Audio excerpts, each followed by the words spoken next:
Hello, and welcome to Season 7 of the FODcast, the podcast focused on the future of digital commerce hosted by Simply Commerce. Season 7 promises to continue to bring you some of the industry's brightest minds across the globe as we unpick the sector and where it's heading. From war stories to strategy and technology deep dives to future trends, we cover it all as we continue our journey to have one of the most popular podcasts in commerce. Before we start, if you enjoy our content, please do hit the subscribe button on whatever platform you're listening on, like and share on socials. Welcome to another episode of the FODcast, where we are going to dive into the future of digital commerce.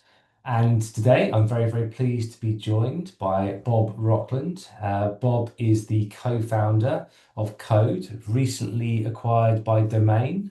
And Bob and I are going to go through some of the insights around Shopify, the current market and the situation as he sees it. Bob, it would be really good if you could give the audience a bit of an introduction about who you are and where you've come from. Yeah, thanks, Tim. Glad to be on this podcast, how you mentioned it. Yes, I'm Bob from Netherlands. We live in Delft, which is south of Amsterdam, and we started Code in 2004, 5 roughly. So we're like 20 years in the business, me and my business partner Wouter.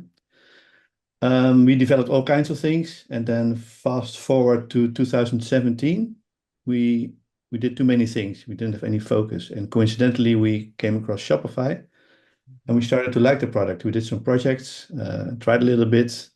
For your information, nobody in the Netherlands ever heard about Shopify. There were a few drop shippers. That's about it. But we started to like the platform a lot and tried to sell it, and slowly we became good at it and started to grow the business. So 2018, we decided to go 100% to Shopify. We became Plus partner, I think one of the first in continental Europe.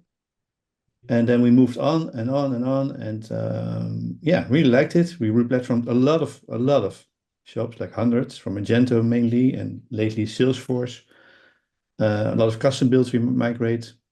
I think we're very technical savvy because of our long history building complex stuff.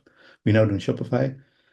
And yeah, and like competition is growing fast, especially since 2023 in the Netherlands and continental Europe.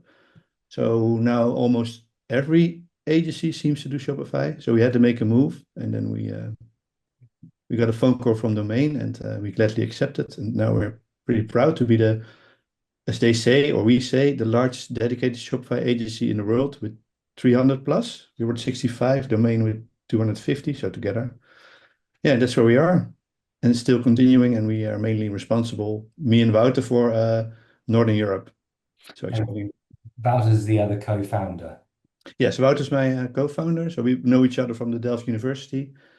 He's mainly doing the inside things and keeping track of everything, which he does extremely well. So very proud of him.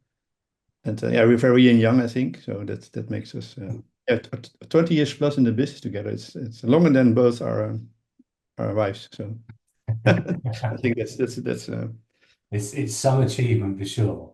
yeah.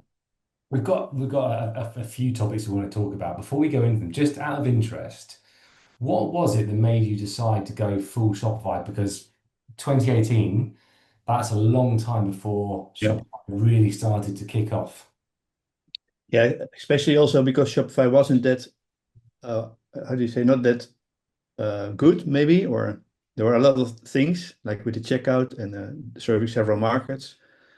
But the thing we like the most, I don't think it's the best platform. I don't know which is the best platform out there, but we fell in love with the software and how it was built. And like Wouter likes to say, we would have done it the same way, right? We would have built it the same way, the same as an API that always gives an answer, which we never see. Like, and that means like it's a good tool for us. It's a really good tool, and we understand the philosophy. We still do. Even after Shopify got IPO'd, they still invest a lot into development. So that's why we keep on supporting this. And another one, which I may mention later, what I really like, Code is very developer focused. Because Code, right? We never did any design, and just coding. And our developers have a lot of fun doing Shopify because all the not fun stuff like scaling, cycling to the office, which you did in the past, to add an extra server for a busy client, security, uptime, and so on. It's all done by Shopify. So we get to do the fun stuff. And most of the hours we spend, or our developers spend, is like, let's say 80% more revenue for the clients, right? Faster website and a configurator, more countries, and so on. And you wouldn't believe if Shopify Editions drops, everybody is like, Bob, have you seen this? What I can do now with B2B, what I can do now with configurators. The new API I was dreaming about, API call is there now. So, and also developers in our company really stay. Some are there for over 15 years. That says something, right? A lot over 10 years. So they just got us pre-Shopify and let's say post-Shopify, or now, yeah, they've seen the change and they like it. So, Yeah, there's definitely a good tenure. Not many developers stay with companies for 10 plus years for sure. If we can dig in a little bit deeper to the kind of replatforming and some of the insights you have, in your view, what's the biggest cost or the biggest hidden cost that the merchants are discovering after their replatforming? yeah, that's a good question. What I do see, if they come from a legacy stack or like a custom stack, they're more used, they build it once, right? They build it and then they pay the developer agency and it's there and it works. And then they only pay for, they pay for updates every month. And maybe if they grow, they have extra server costs. Some have to be convinced that the costs rise with your growth, right? Because most Shopify and most apps are SaaS, so you rent it, and they're based on revenue, on orders, or number of emails, number of support tickets, and so on. So they have to get used to that rising cost, but the cost rise less fast than your revenue, right? So in time, the percentage cost, the cost of running your store, divided by your revenue goes down, which you see in our TCO calculations. Right. And I believe, as an ex-developer, I believe in investing in companies because the money you pay to those partners and to Shopify, Shopify spends a lot into development. I think with 4,500 developers. So your money is well spent, right? We simply share the cost. But that's something some merchants have to be convinced of. And it takes a while to convince them. Is that one of the hurdles to get them on board? Pre-launch, it takes a while to convince them. Post-launch, they're happy. So, yeah, especially after 4 to 5 months to get used to all the incoming orders, ease of mind, no update stress, payment works, card works, the conversion often goes up, not always, but mostly goes up. And everyone's then happy. Yes, and I think also they get peace of mind, right? And if your mind is free of stress, thinking about how do I do my next Black Friday launch, they get inventive, they think of new products, they have more time to do creative. And that's also why I think moving to Shopify helps you a lot. Not only because it relieves you from not fun things to do. And something else that we talked about before was back in the day with your record store. We've talked about that a couple of times. Yeah. And I think it'd be nice to draw some comparisons just to see what kind of things you're seeing now in 2025 with e-com and Shopify that you can relate to when you put a record store online, because that was quite a big thing, right? Yeah, but that was 1999. It's nice you remember me of that. There was some FileMaker on the Mac, Apple Mac. But that, for instance, there was no payment methods. Payment was by by wiring, right? People would order and then you sent them the wiring info and they would send the money and then you would send the records. So that's a big difference. Also, hosting was super expensive, like really, really, really expensive, especially when you had a database, was like super expensive. But those are changes, but that's been really a while ago. So I don't know. Only thing I do remember, I was thinking vinyl is coming back. And it was 25 years too early. Because it's coming back to But that's where I did learn to develop. So that's something I learned. You need to set up another record store on Shopify, it sounds like, if vinyl's coming back. Yes, but I was a bit I made a hobby, I made my job, right? And I got a little too high on my own supply. So I have a lot of records. So No, I'm happily as a hobby again. And I do see some shops which are really good, but I also see some record shops because I still buy a lot that can improve. And I I sometimes try to call them and see if they want to move to Shopify, right? Mm. Yeah. And you've gone from back in the day with the records to steering 10 mil plus GMV clients. How has that transition happened? Can you give us a bit more insight into how you've got there? Yes, actually gradually because we started Shopify, we did really small clients on Shopify Basic, Shopify Advanced, of course small like 100K a month, 200K a month. And uh, as Shopify is part of the tech stack, we could easily move up. And the biggest first ones we did it. So people ask you, can you do 1 million products in Shopify? We did one guy selling tractor parts, like 1 million tractor parts. And Shopify is easy, right, to import. And also because we have the knowledge about doing stuff like that in our 20 years existence, we could use that knowledge to scale up. And also, what's very important is not only about building a theme or storefront. More and more we see like 80%, 70, 80% of the work is actually with our solution engineers connecting at the bigger brands at 10 million plus brands to their PIM, to their ERP, to their fulfillment. And that's where I think we make a difference because most shop agencies can build a theme, a storefront, but on our average project, we have more solution engineers than front-end developers. Oh, really? Yeah, yeah. Is that a recent, that's a recent trend change? No, that comes with the bigger brands. If you could, Right. yeah, of course. And also, if you have to migrate, let's say 200,000 products from a custom stack with I don't know 1 million reviews and a lot of data, client data and CDP data to Shopify and its partners. That's a hell of a job, but we're good at that.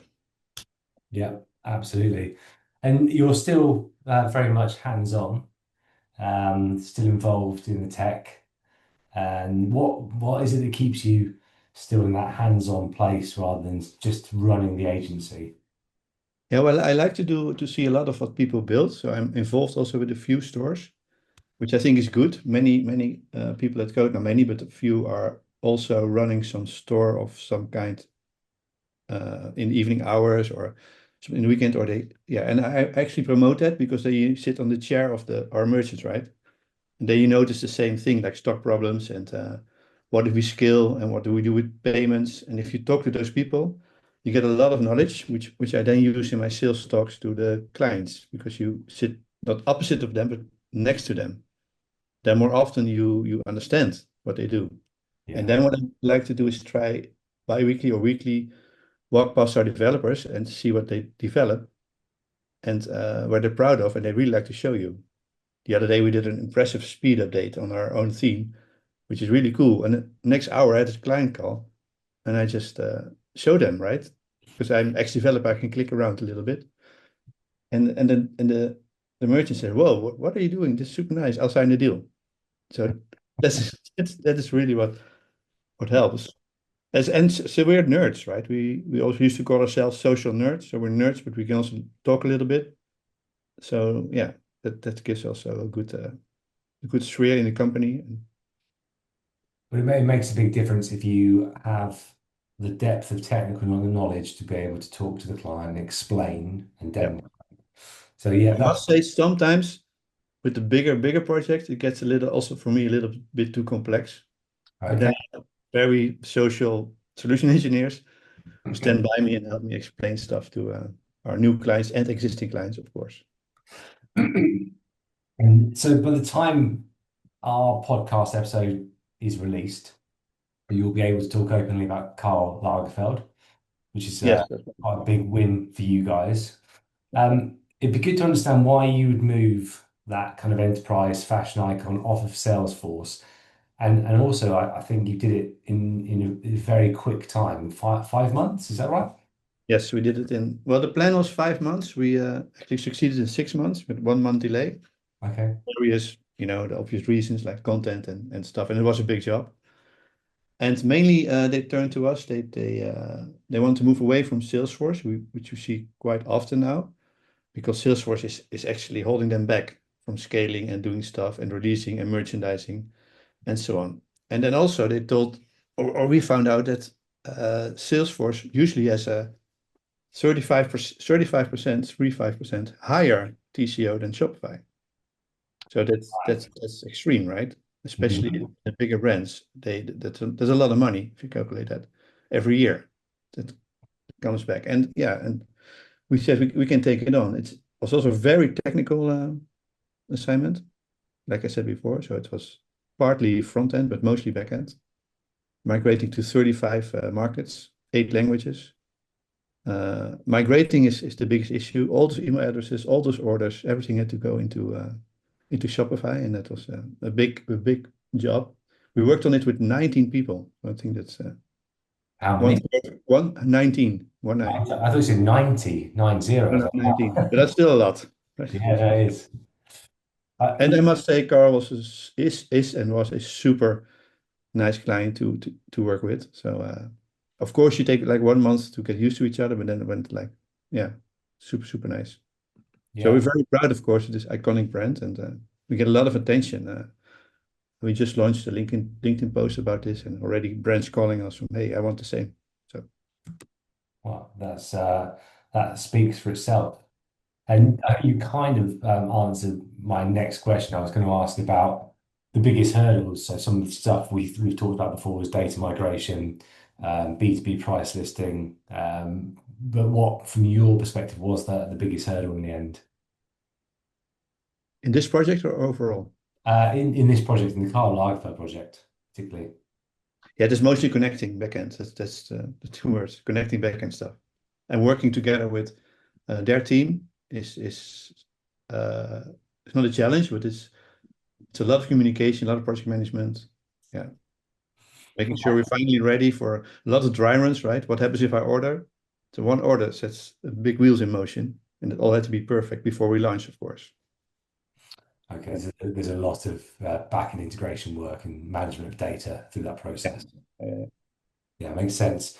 And we've touched on TCO a couple of times, and it is something that is coming up time and time again now, both in the conversations that I have on the podcast and when I meet with clients.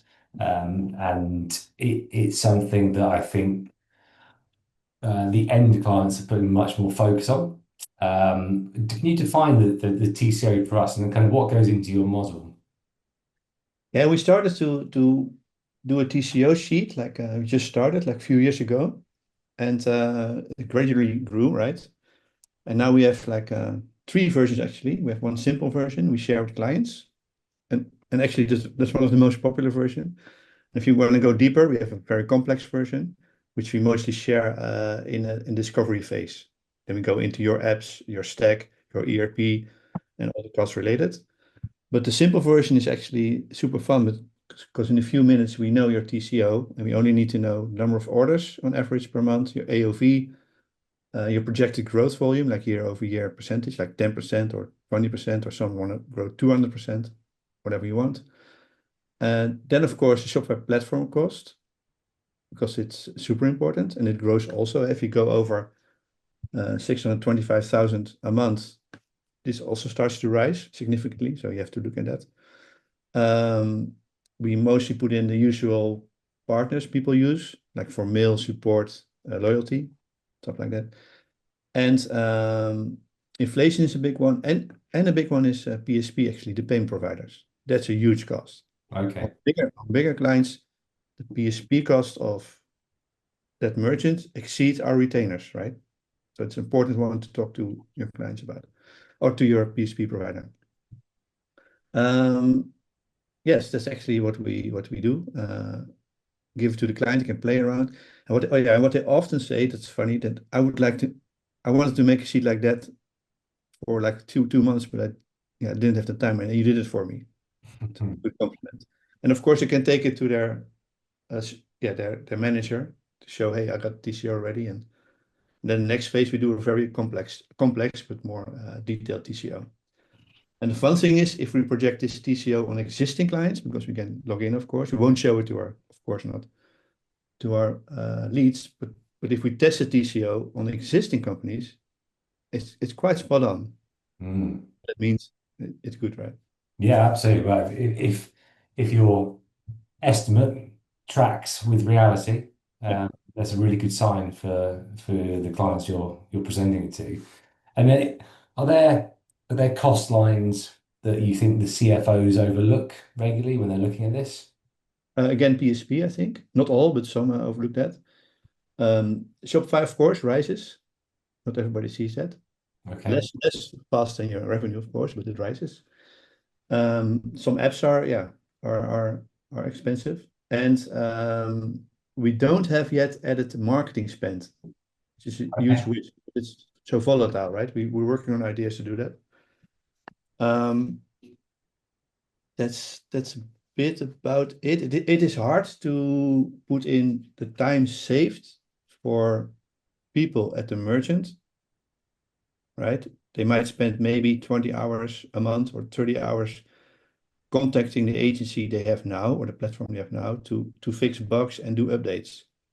And those time one, it's hard to get into the TCO. We're also thinking of getting that in also, right? Yeah, so opportunity cost, time spent on other things. Yeah. Yeah, okay. I guess you can have a simple calculation, assuming that they're spending X number of hours less on Yeah. tasks. Because it's not always, in certain cases, not always per se cheaper going to a Shopify stack. Like if you have a custom build, there's a good example. Custom builds are often one-time cost. You don't have the monthly, but you might have maybe 2 or 3 developers full-time, Yeah, helping to keep your custom stack afloat. yeah, to keep That's BAU. hard to, yeah, it's hard to get into the hard. We're working on that to get it into the, because in that case, Shopify is mostly more expensive. They see, but they don't calculate the developers they have. Like maybe 3 Salesforce developers or Magento developers on the payroll. Well, actually, we'll come on to that. I've got another question for you around TCO, and specifics around when Salesforce might be Shopify. But before we get onto that, it would be good to understand from your perspective, pre and post migration, where do you think Karl Lagerfeld saves the most now? Again, on people hours, people, and more time to merchandise because they also have a collection which changes a lot. They have Yeah, a huge release beginning of October, which you will see if you look at the website. And the ability to merchandise and to scale. And of course, it was 35% lower. So they will see it in a year or they'll see it when they renew or don't renew their licenses.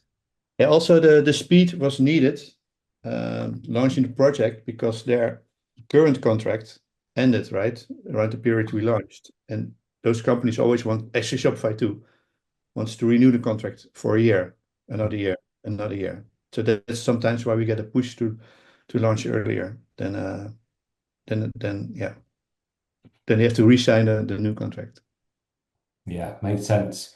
So when would you say Salesforce, as an example, would be a better option than Shopify based on the total cost of ownership? We never see. I've also Googled. I even asked chat, but we never seen Salesforce is cheaper. But I do think really, really, really big enterprise with a very, very complex stack. They might feel more at ease with Salesforce. Like in the past, you never got fired by choosing IBM. Get the biggest and the most expensive for the ease of mind. I get it in a way. And if the company can spend that kind of money, yeah, why not? But we didn't even see, or anyone please contact me if you see anything which is cheaper on Salesforce. I don't know. I don't think so.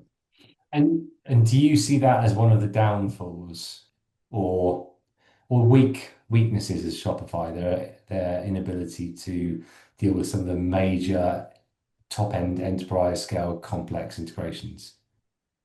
Well, they're working hard on it, and all agencies are working also hard to get up. And just like you said, we moved from it's actually the same from let's say 1 million merchants a year to 10 million to 50 million to some are now 300 million. And we also see that is Shopify growing, right? So they're targeting more and more bigger brands. I do think the super tech things, like super heavy B2B, might still be a challenge here and there, like very big catalogs. There's one thing I would really like to go into, is the automotive parts, but that's super complex, especially B2B. But that's also something we are already building proof of concepts for. So, And we kind of come on to that, the next question I was going to ask, which is around the B2B features. So is it particular features, things like credit terms, gated pricing, are they things that change the TCO dynamics, for example? yeah, not per se, because you again, like in the beginning, you purchase Shopify, right? You take a plan, Shopify Plus plan, and then that money invested is they're building new stuff all the time. So if you see the B2B pages, there's every month new features launched on the B2B, like payment terms, like nice forms to get new clients on board, B2B clients on board, um, catalogs per company, and so on and so on. So not everything is yet in Shopify, but it will B2B will grow. It will come in at a pretty fast pace. And it's actually funny what we see with our B2B clients. For some, we have built something because it was not in Shopify B2B. Then the client spent maybe, just an example, 1 month of development hours with us because we thought Shopify would never build that specific part. We launched it, and then 3 months later, Shopify launched it, and it is for free in the Shopify store. Client was actually so kind of amused. They said, "Oh, that was actually a brilliant idea. See, Shopify also built it." So, but yeah, that happens actually a lot. Okay, well, now they saw the funny side. Yeah, so think of things that will not be in B2B, and we can build it, of course. Okay. Like every serious agency can build that stuff.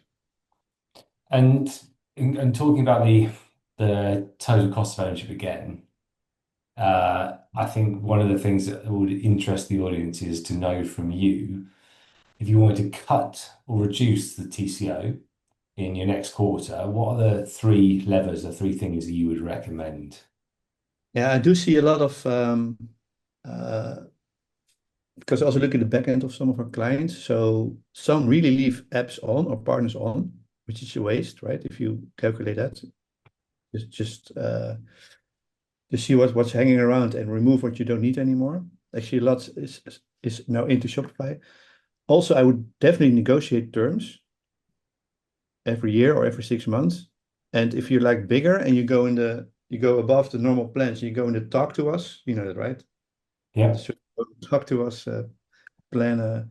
Then especially I would do it every 6 months, right? Talk to the guys.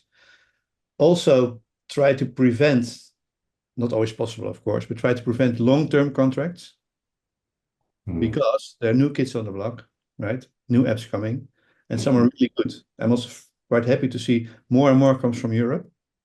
So really solid software coming from Eastern Europe or even Germany or the Nordics. Really good software. And so that you can easily change, right? You can change your stack to maybe your loyalty stack. You can change it from one of the big ones to maybe a cheaper and more agile new company. But if you're stuck in 2-year contract or 1-year contract, then you can't move. I think that's the things you could look at. So remove redundant apps, Yeah. negotiate terms, and also don't tie yourself into a long-term contract. If possible, of course. Sometimes we understand. Also, Shopify has a long-term contract. So. Yeah. I mean, again, it depends on how big you are as a business, doesn't it? And how much they perceive you're going to spend with them. You've got that negotiation power. What do you think at the moment is the most overhyped cost-saving promise that you're seeing in commerce? Yeah, maybe AI. Okay. Yeah. I haven't been through a whole podcast in about 8, 9 months without mentioning AI, so it felt like it was coming. Yeah, it's going pretty fast, but I think you can build a simple store with AI, very easy. But like complex replatforming is not yet possible with AI. And a simple thing, yeah. I don't think you can build Amazon with AI, right? That's That's the exaggerated path, but that's not yet possible, of course. Yeah, I think that's one of the most overrated at the moment. And do you think that is something that, because you said you can't right now, do you see that changing? Do you see a clear path to being able to build much bigger, complicated integrations and platforms using AI? I think now, but then maybe people more into this, but I think you can build parts of complex stuff really fast, and also in the future that those parts can be more and more complex. But I think it's tough to build the whole thing with AI, right? Mm. There you still need humans like project managers to get it all together, or technical solution engineers to make sure that the things fit to each other. But That's that's interesting because if you the job titles and roles you're talking about there, they are probably either don't exist in your current business or that's a small number of the people there. So do you think that's going to change the dynamic with the types of hiring and how you build up the team? yeah, of course. Yes, we have to. I think they call prompters, right?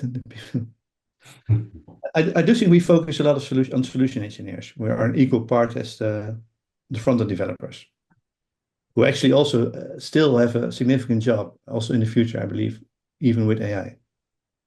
Okay. And what would you It's a say? difficult topic for me. Say again, sorry. A bit of a difficult topic, the AI, yeah. Yeah, I think it's a topic that everyone's struggling to get to grips with.